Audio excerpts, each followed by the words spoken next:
17 नवंबर 2012 को जो सल्वाडोर से अल्वारेंगा नामक मछुआरा मेक्सिको के चियापास के तट पर मछली पकड़ने के लिए अपने गांव से निकलता है। वो एक अनुभवी नाविक और मछुआरा था। वो गहरे समुद्र में मछली पकड़ने की केवल 30 घंटे की यात्रा पर निकला था, जिसके दौरान उसने शार्क, मार्लिन और सेलफिश पकड़ने की उम्मीद की थी। इस यात्रा में एक अनुभवहीन 23 वर्षीय एज़ेक्विएल कोर्डोबा को साथ ले जाता है।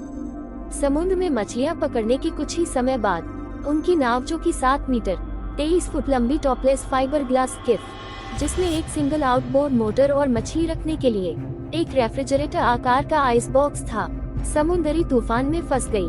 5 दिनों तक चलने वाले तूफान से उनकी नाव खराब हो गई, जिसके दौरान नाव का मोटर और अधिकांश पोर्टेबल इलेक्ट्रॉनिक्स खराब हो गए। हालांकि उन्होंने लगभग 500 किलोग्राम ताज़ी मछली पकड़ी थी, लेकिन इस जोड़ी को खराब मौसम में नाव चलाने योग्य बनाने के लिए इसे जहाज से फेंकने के लिए मजबूर होना पड़ा। अल्वारेंगा अपने नाव के मालिक सीजर कैस्टेलो को 2-वे रेडियो पर कॉल करने और रेडियो की बैटरी खत्म होने से पहले मदद का अनुरोध करने में कामयाब रहे थे। न तो पालना पतवार, न ही लंगर और कोई रोशनी भी नहीं, और किनारे से संपर्क करने का कोई और रास्ता भी नहीं। नाव खुले समुद्र में बहने लगी। मछली पकड़ने के अधिकांश सामान भी तूफान में खो गए या खराब हो गए, जिससे उनके पास केवल मुट्ठी भर बुनियादी सामान और थोड़ा भोजन बचा था।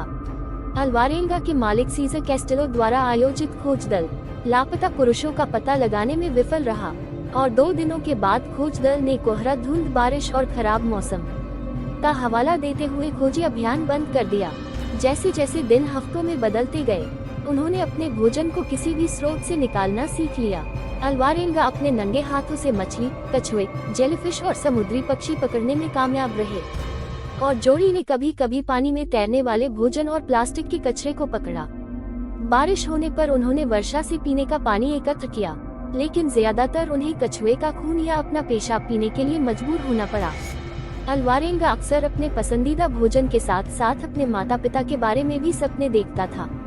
अल्वारेंगा के अनुसार कच्चे भोजन से बीमार होने के बाद कोर्डोबा ने लगभग 4 महीने की यात्रा में सभी उम्मीद खो दी और अंत में कच्चा खाना खाने से इनकार करके भूखमरी से मर गए। अल्वारेंगा ने कहा कि कोर्डोबा की मौत के बाद 4 दिनों तक उन्होंने आत्महत्या के बारे में सोचा, लेकिन उनके ईसाई धर्म ने उन्हें ऐसा करने से रोक दिया। उन्होंने बताया कि कोर्डोबा ने उनसे वादा लिया था कि मरने के बाद वे उसकी लाश को नहीं खाएंगे, इसलिए उन्होंने उसे नाव पर रख दिया। वो कभी कभी लाश से बात करता, और 6 दिनों के बाद उसे डर था कि वो पागल हो रहा है, इसलिए उसने कोर्डोबा की लाश को पानी में फेंक दिया। अल्वारेंगा ने बताया कि उसने कई ट्रांसओशियानिक कंटेनर जहाजों को देखा, लेकिन मदद मांगने में असमर्थ रहा। उन्होंने चंद्रमा की कलाओं को गिनकर समय का पता लगाया। अपने 15वें चंद्र चक्र को गिनने के बाद उन्होंने जमीन देखी, एक छोटा उजाड़ टापू जो मार्शल द्वीप समूह का एक सुदूर कोना था। 30 जनवरी 2014 को उसने अपनी नाव को छोड़ दिया और तैरकर किनारे पर आ गया, जहां उसे एक स्थानीय दंपति के स्वामित्व वाले समुद्र तट के घर पर शरण मिली। अल्वारेंगा की यात्रा 438 दिनों तक चली थी। उनकी यात्रा की लंबाई 8,900 से 10,800 किलोमीटर के रूप में की गई। अल्वारेंगा को अस्पताल में भर्ती कराया गया, जहां उनका ब्लड प्रेशर कम था। वही मानसिक अपवाद के शिकार भी थे। अल्वारेंगा के टखनों में सूजन आ गई थी और उसे चलने में परेशानी हो रही थी।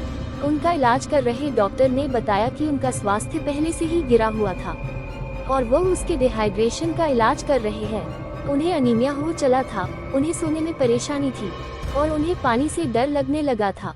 2015 में उन्होंने पत्रकार जोनाथन फ्रैंकलिन को अपनी यात्रा के बारे में कई इंटरव्यू दिए।